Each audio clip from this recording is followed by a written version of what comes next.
Fernando Cheye. La excavación. Cuento de Augusto Roa Bastos. Una incesante lucha por la libertad y la vida. La guerra, los muertos, los túneles, las víctimas y los victimarios, el complot y la frustrada libertad. La excavación, uno de los relatos más representativos del Cervantes paraguayo. El texto elegido para el análisis literario pertenece al escritor paraguayo Augusto Roa Bastos, Asunción, Paraguay, 13 de junio de 1917, idem, 26 de abril de 2005. Se trata de un cuento titulado La excavación, perteneciente al libro El trueno entre las hojas, publicado por la editorial Losada en la ciudad de Buenos Aires en el año 1953.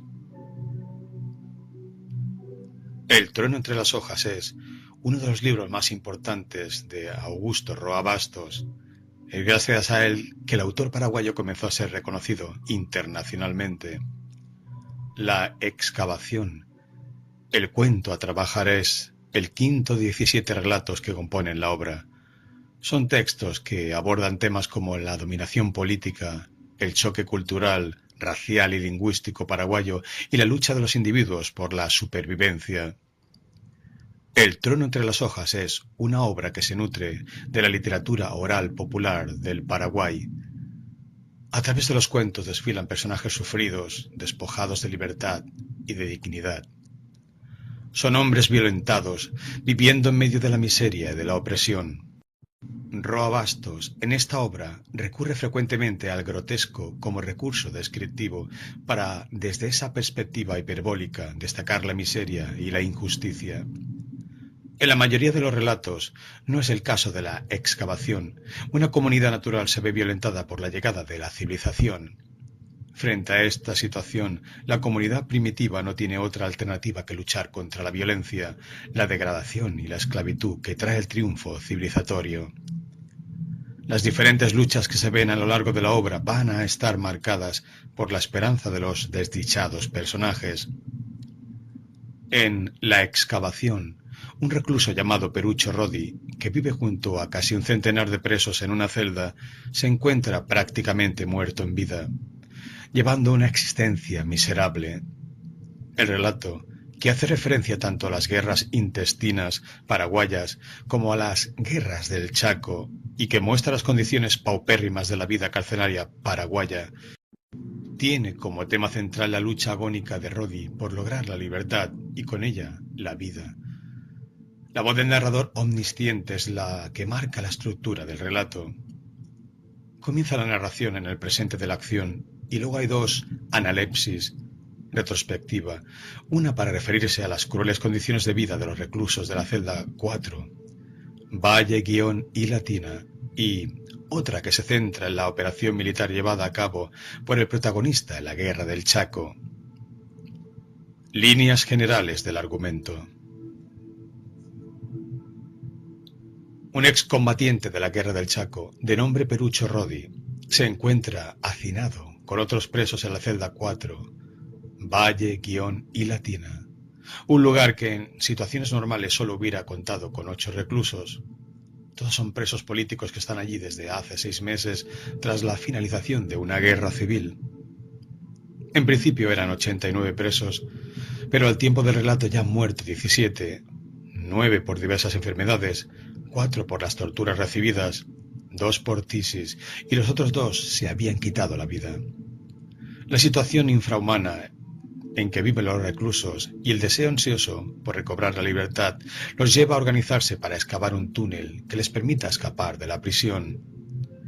Turnándose el trabajo cada 4 horas, cada día 6 hombres avanzan 50 centímetros hacia la libertad. Perucho Rodi, el preso protagonista del relato, había sido estudiante de ingeniería y además contaba con la experiencia de haber excavado un túnel anteriormente en la guerra del Chaco. Ahora, con un plato de borde afilado que había servido como un arma mortal para otro compañero de celda, excava el túnel que, según sus cálculos, lo llevaría desde la celda 4, Valle, Guión y Latina, al barranco del río Paraguay.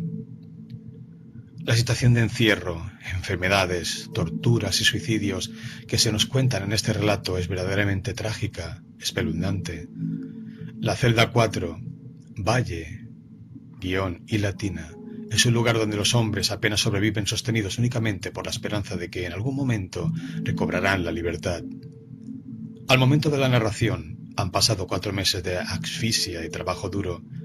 Faltan solo unos 5 metros para terminar el túnel, unos 25 días de trabajo.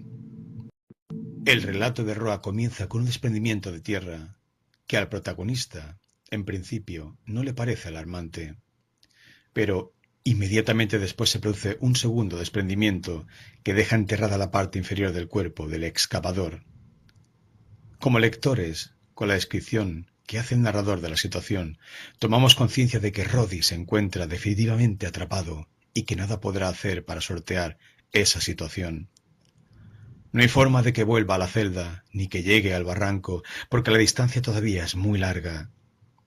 El narrador, en un estilo indirecto libre, comienza a mostrar cuáles son los pensamientos de Perucho Roddy, que no interpreta con claridad lo que le acaba de suceder.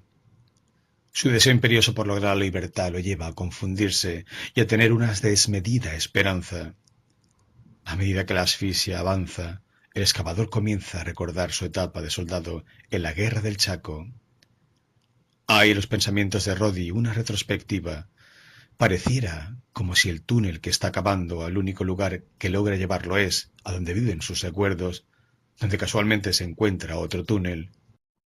En la Guerra del Chaco, que enfrentó a paraguayos y bolivianos, en el frente de Gondra, las trincheras enemigas estaban apenas a 50 metros de distancia. Perucho Roddy, junto a otros 14 hombres, cavó en 18 días un túnel de 80 metros, desde la trinchera paraguaya hasta la parte posterior de la retaguardia de los bolivianos.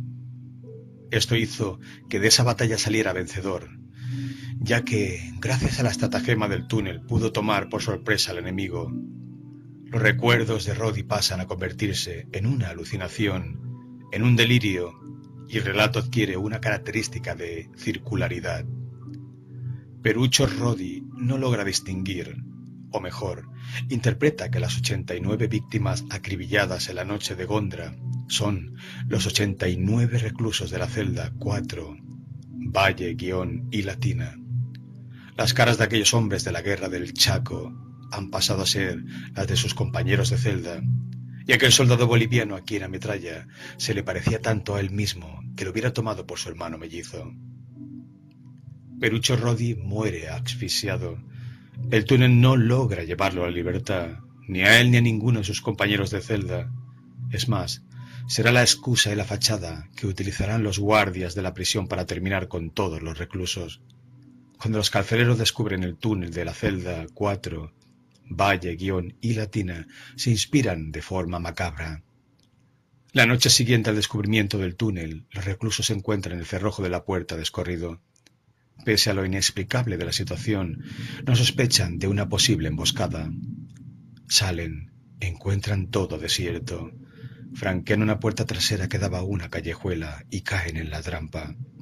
Son eliminados en pocos segundos por un fuego cruzado de ametralladoras. Es una muerte similar a la que sufrieron los bolivianos del frente de Gondra a manos de Roddy y otros soldados paraguayos. Los jefes de la prisión pudieron tergiversar la verdad ante la opinión pública.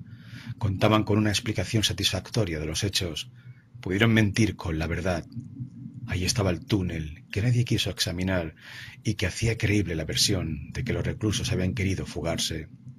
El relato se cierra mostrando la invariabilidad de la situación carcelaria, ya que se refiere que el túnel fue tapado y poco después la celda 4 volvió a quedar abarrotada, lo que muestra que un ciclo macabro volvió a comenzar. Una pequeña reflexión. Este es un relato que podríamos calificar como típico de Augusto Roa Bastos. En él está implícita la protesta social, la denuncia por las condiciones de vida de los menos favorecidos, la defensa de los derechos humanos y la lucha contra la injusticia. Está presente también algo que se dijo al principio de este artículo, la esperanza del desdichado personaje en medio de una situación completamente adversa. La esperanza está presente ya en el hecho de la decisión de excavar el túnel por parte de los reclusos, pero la vemos también en los pensamientos confundidos del agonizante Roddy. Unos pensamientos que no están exentos de culpa porque, antes de su muerte, Roddy recuerda lo que lo atormenta, las muertes que carga de la guerra del Chaco. La genialidad de Roa está en el juego que establece entre pasado y presente a través de los pensamientos de Perucho Roddy. Este recluso, que se encuentra en el presente de la narración, en una situación infrahumana y que es víctima de abusos e injusticias, en el pasado fue el victimario de 89 bolivianos a quienes masacró mientras dormían. Visto de esta forma, él también resulta un traidor de la fraternidad humana, por eso se siente culpable. Por eso, los 89 rostros de los soldados bolivianos del pasado pasan a ser los 89 rostros de los reclusos paraguayos del presente, incluido el propio Perucho Roddy, que se ve reflejado en aquel soldado enemigo a quien abatió con su ametralladora en la noche inolvidable del frente de Gondra.